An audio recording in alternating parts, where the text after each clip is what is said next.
जहाँ पे गोरियोंग अपने पार्टनर के साथ उसके सामने खड़ी होती है। वो उन्हें अपने सामने देखकर रुक जाती है तो गोरियोंग उसे कहती है कि तुमने क्या डिसाइड किया है? तुमने मरने का डिसाइड किया है? तो हाँ जाओ, बेशक जाके मर जाओ। और वो उसे कहती है कि क्या तुम्हें यहाँ छत से कूदना काफ़ी आसान तरीका लगता है मौत का? तो बेशक तुम यहाँ से कूद सकती हो। तो इम्वी उसकी बात सुन के थोड़ा सा हेजिटेट होने लगती है तो गोरियोंग उसे कहती है कि तुम तो मरने ही आई हो, अब तुम इतना हेजिटेट क्यों हो रहे हो, जाओ और छलांग लगा दो। तो ये बातें सुन के जुवुंग अपना आपा खोने लगता है और कहता है कि हम उसे यहाँ पे बचाने आए हैं, मारने के लिए, पहले ये डिसाइड कर लो।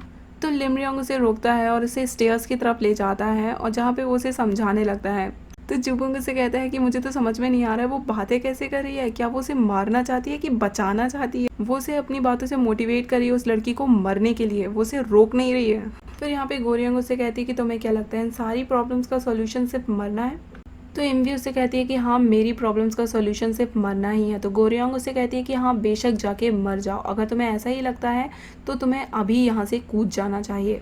फिर हमें दिखाया जाता है कि इम्वी छत के किनारे पे आकर खड़ी हो जाती है और गोरियोंग यहाँ पे उसे उकसाती है कूदने के लिए, ये कह कि अब क्या सोच रही हो, यहाँ से कूद भी जाओ। और यहाँ पे इम्वी के सामने सारे फ्लैशबैक याद आने लगते हैं कि कैसे उसे टॉर्चर किया जाता था और वो ज़ोर ज़ोर से रोने लगती है।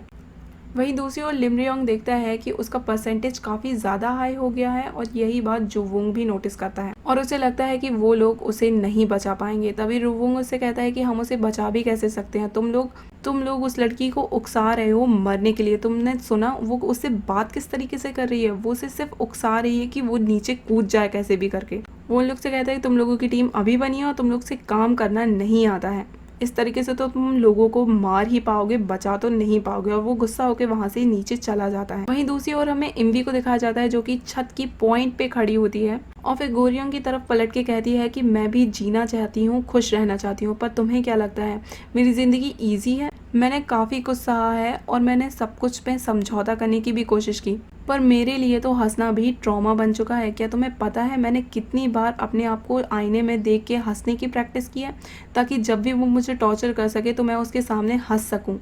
ये सब कह के वो सचमुच में काफ़ी ज़्यादा रोने लगती है और ये सब देख के गोरियोंग को भी काफ़ी दुख पहुंचता है। फिर गोरियोंग उससे कहती है कि तो क्या फिर तुम ऐसे ही सब कुछ ख़त्म कर दोगी? यहाँ पे गोरियोंग उससे कहती है कि अगर तुम जीना चाहती हो तो वो बातें सोचो जो तुम खुद से किया करती थी खुद को संभालने के लिए। तो इम्वी ये सुन के शॉक्ड हो जाती है और उससे कहती है कि आखिर तुम हो कौन, तुम्हें ये सारी बातें कैसे पता है? तो यहाँ पे गोरियोंग उससे कहती है कि मैं वो पर्सन हूँ जो तुम्हें बचाना चाहती हूँ। मैं बिल्कुल भी नहीं चाहती कि तुम इस तरीके से अपनी ज़िंदगी ख़त्म कर लो। मैं एक ग्रिम रीपर हूँ। और ये सुनते ही इम्वी घबरा जाती है, उसका पैर स्लिप हो जाता है और वो नीचे गिरने लगती है। और नीचे गिरते टाइम उसकी सारी अच्छी अच्छी यादें उसके दिमाग में आने लगती है और वो मरना बिल्कुल भी नहीं चाहती थी। फिर यहाँ पे गोरियोंग उसे अपनी पावर से कैच कर लेती है और उसे सेफली नीचे लैंड कर लेती है। फिर वो उसे कहती है कि अब बताओ तुम्हें ऊपर से नीचे गिरना कैसा लगा? तुम अब जीना चाहती हो तो इसलिए मैंने तुम्हें बचा लिया। फिर वो यहाँ पे इम्वी को समझाती है कि तुम्हें यहाँ पे हर चीज़ के लिए फाइट बैक करना पड़ेगा, चाहे वो पैसा हो या तो फिर इज्जत।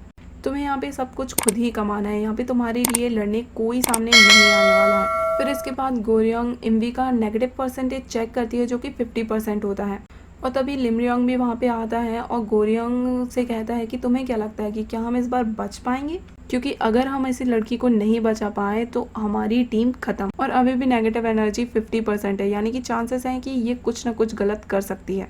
फिर इतने में ही वहाँ पे जुवोन आता है जो कि अपने साथ एक आदमी को लेके आता है और ये वही आदमी होता है जिसकी वीडियो इम्वी हाई स्कूल टाइम में उसकी वीडियो बैठकर देखकर हंस रही थी। और फिर वो यहाँ पे इम्वी से कहता है कि मुझे बताया गया है कि तुम्हें हंसाना बहुत ज़रूरी है, तो मैं यहाँ पे तुम्हें हंसाऊंगा। और फिर यहाँ पे वो कुछ ऐसी हरकतें करता है जिससे इम्वी ज़ोर ज़ोर से हंसने लगती है और फिर वो उसे हंसता देख के काफ़ी रिलैक्स्ड फील करता है और कहता है कि चलो अब मेरा हंसाने का काम ख़त्म हुआ तो मैं यहाँ से जाता हूँ।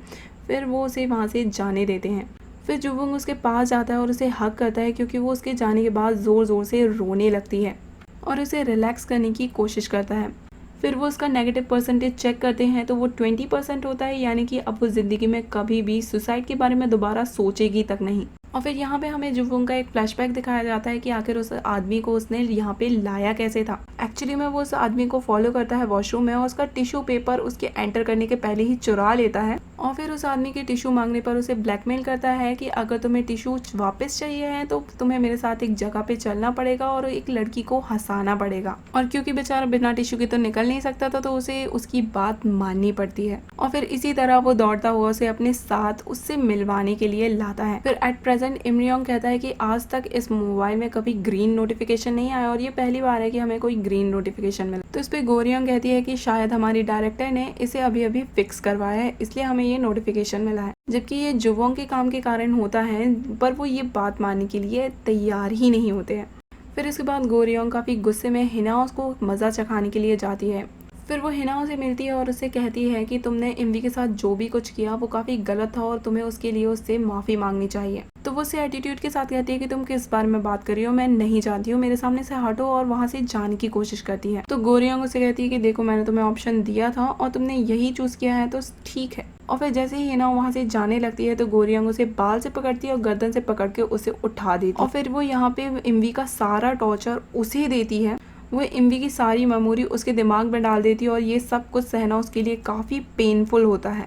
उसे इमवी की हर एक मेमोरी याद आने लगती है और वो इससे काफ़ी ज़्यादा टॉर्चर होने लगती है। फिर वो सुसाइड करने का सोचने लगती है और वो काफ़ी ज़्यादा डर जाती है क्योंकि वो मरना नहीं चाहती है और वो सॉरी सॉरी कह के चिल्लाने लगती है। फिर वो इमवी की मेमोरी से निकल के प्रेजेंट में आ जाती है और ग्रिम रीपर से उसके पैर पकड़ के सॉरी कहने लगती है। इस पे गोरियोंग हंसती है और उसे कहती है कि ये उसका 1% भी नहीं था जितना कि तुमने इमवी को टॉर्चर किया था और तुम इतने में ही डर गई। फिर गोरियोंग उसे टीवी पे एक न्यूज़ दिखाती है जिसमें दिखाया जा रहा होता है कि वेबटून राइटर हिनाओ, जिन्होंने एक काफ़ी अच्छी सीरीज दी थी, वो एक बुली है और उन्होंने इंटरव्यू गर्ल को बुली किया था। और ये सब देख के हिनाओ काफ़ी डर जाती है क्योंकि उसे पता चलता है कि उसका करियर भी अब खत्म हो चुका है। फिर गोरियोंग उसे बता के जाती है कि अगर तुमने मरने के बारे में सोचा तो इसके बाद तुम्हारे लिए ऑप्शन और भी खराब होंगे, इसलिए मरने के बारे में मत सोचना। फिर इसके बाद हमें हिनाओ के हाई स्कूल फ्रेंड्स को दिखाया जाता है जो कि उसकी न्यूज़ देख के काफ़ी हंस रही होती हैं और एक दूसरे से कहती है कि हमारे इस मैटर से कोई भी लेना देना नहीं है, ये अच्छी बात है। और फिर इतने में ही ग्रिम रीपर उनके सामने आती है और उनसे कहती है इन सब का लेना देना तुम लोगों से भी है। और वो चुटकी बजाती है और वो दोनों ही एक दूसरे का सर टेबल पे मारने लगती हैं। और वहीं दूसरी ओर हमें इमवी के बॉस को भी दिखाया जाता है और उस पर भी केस फाइल किया जाता है क्योंकि इमवी ने उसे इस बात के बारे में बताया था और उसने कोई भी प्रॉपर एक्शन नहीं लिया और वो इमवी से फ़ोन पे बात करने की कोशिश कर रहा होता है, पर इमवी उसकी कोई भी हेल्प नहीं करती है और इसी के साथ इमवी की एक हैप्पी लाइफ शुरू होती है फाइनली। और यहाँ पे वो एक रियल स्माइल देती है कई सालों बाद। फिर नेक्स्ट सीन में हमें दिखाया जाता है जडे ह्योंग को जो कि गोरियोंग के साथ बैठी हुई होती है और यहाँ पे वो उनसे एक डील के बारे में बात करती है। तो जडे ह्योंग उनसे कहती है कि तुम्हें जो चाहिए वो तुम्हें मिल जाएगा।